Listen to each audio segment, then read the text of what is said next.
আসসালামু আলাইকুম। আশা করছি আপনারা ভালো এবং সুস্থ আছেন। এই ভিডিওতে আলোচনা করব সংযুক্ত আরব আমিরার ভিসার বর্তমান আপডেট নিয়ে।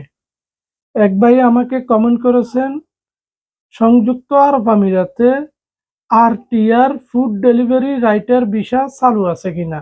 দ্বিতীয়তে আলোচনা করব ভিসা ট্রান্সফার নতুন বছর থেকে চালু হবে কিনা।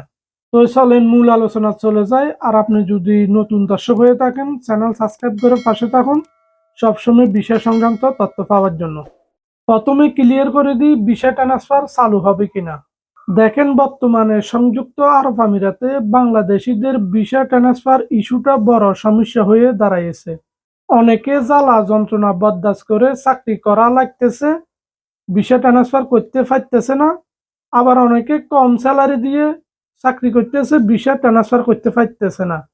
সে তার যোগ্যতা অনুযায়ী অন্য জায়গায় কাজ করলে স্যালারি বেশি পাবে, তবে ট্রান্সফার করতে পারতেছে না, এই জন্য যাইতে পারতেছে না। আবার অনেক কোম্পানি এই দুর্বলতার সুযোগ নিয়ে ডবল কাম করায় অনেকজনে অনেক মুসিবতে আছে। অনেক ভাইয়ে আশা ধরে বসে আছে যদি নতুন বছর থেকে ট্রান্সফার চালু হয় তাহলে তারা যে কোনো জায়গায় সুযোগ বুঝে ভালো একটা জায়গায় ভিসা ট্রান্সফার করে ভালো একটা অ্যামাউন্টের চাকরি করবে। এখন এই সুযোগ সুবিধাটা নিতে পারবে যদি ভিসা ট্রান্সফার চালু হয় তারপর। যদিও আমাদের বর্তমান সরকার ডক্টর ইউনূস স্যারের সাথে সংযুক্ত আরব আমিরাত সরকারের সাথে কথা হয়েছে বাংলাদেশিদের ভিসা সহজ করার জন্য, আদৌ এগুলা বাস্তবায়ন হবে কিনা জানি না। যদি বাস্তবায়ন হয় তাহলে তো বাংলাদেশিদের অনেক বড় উপকার আসবে।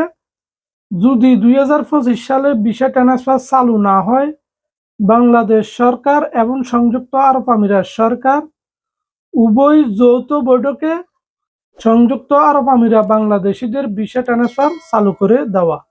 কারণ সবাই শুধু বলতেছে ভিসা কবে চালু হবে, কিন্তু যেসব বাঙালিরা অলরেডি সংযুক্ত আরব আমিরাতে আছে, কষ্ট ভোগ করতেছে, এগুলা কেউ দেখতেছে না।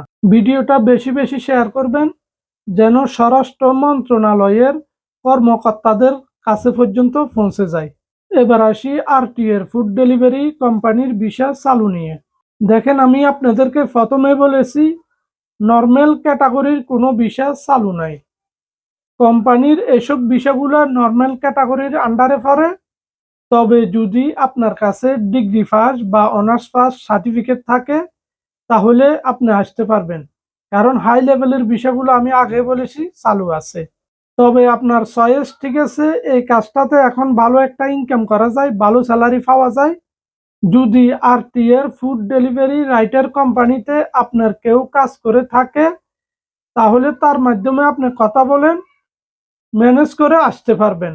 যদি সার্টিফিকেট থাকে হাই প্রফেশনের ভিসা দিয়ে এসে আপনি হাই প্রফেশনের ভিসা লাগিয়ে এই কাজগুলো করতে পারেন। এমনিতে এই কাজগুলো করতে হলে কিছু শিক্ষা লাগে, কারণ এগুলা পুরাটা অনলাইনের উপর, সবগুলো কাজ অনলাইনে ডেলিভারি আসবে। তো আশা করি বিষয়গুলো আপনারা ক্লিয়ার হয়েছেন। যদি ভিডিও ভালো লেগে থাকে লাইক কমেন্ট সাবস্ক্রাইব করে পরবর্তী ভিডিও বানানোর জন্য উৎসাহ দিন। সবাই ভালো থাকবেন, সবার জন্য দোয়া রইল। আল্লাহ হাফেজ।